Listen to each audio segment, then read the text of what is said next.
اللہ تعالیٰ شرک کیوں معاف نہیں کرتے ہیں؟ ایک سوال آپ کر سکتے ہیں نا. شرک اللہ کے غیرت کے خلاف ہے. شرک اللہ کے غیرت کے خلاف ہے. مشرک باغی مجرم ہے.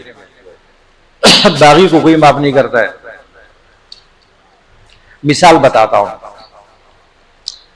دیکھو نا، ایک شخص ہے، اس کی بیوی ہے.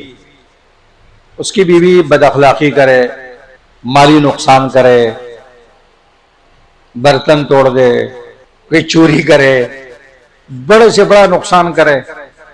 شوہر اس کو معاف کر سکتا ہے. لیکن اگر وہ بیوی شوہر کے حق میں غیر کو شریک کرے، حق کی زوجیت میں، تو اس کو معاف کرے گا؟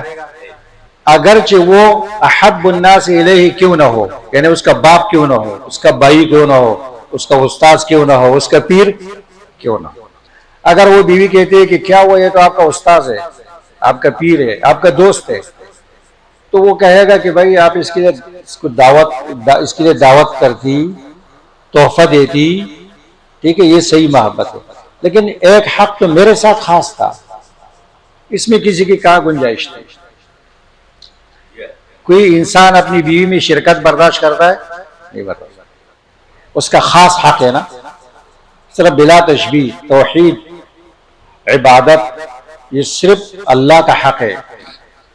اس میں اللہ تعالیٰ غیر کی شرکت کو برداشت نہیں کرتے. اللہ تعالیٰ یہ اللہ کے غیرت کے خلاف ہے. کچھ چیزیں ایسی ہوتی ہے کہ انسان بھی اس کے اندر شرکت برداشت نہیں کرتا ہے. اپنے مال بھی نہیں کرتا ہے، بیوی بھی نہیں کرتا ہے، حکومت بھی نہیں کرتا ہے، اپنے عہدے میں نہیں کرتا ہے. کرتا ہے تو اللہ تبارک و تعالیٰ بھی جب انبیاء علیہ السلام اللہ کے محبوب اولیاء، اب اس کو اللہ کے ساتھ شریک کریں گے تو اللہ اس کو بھی برداشت نہیں کرتا.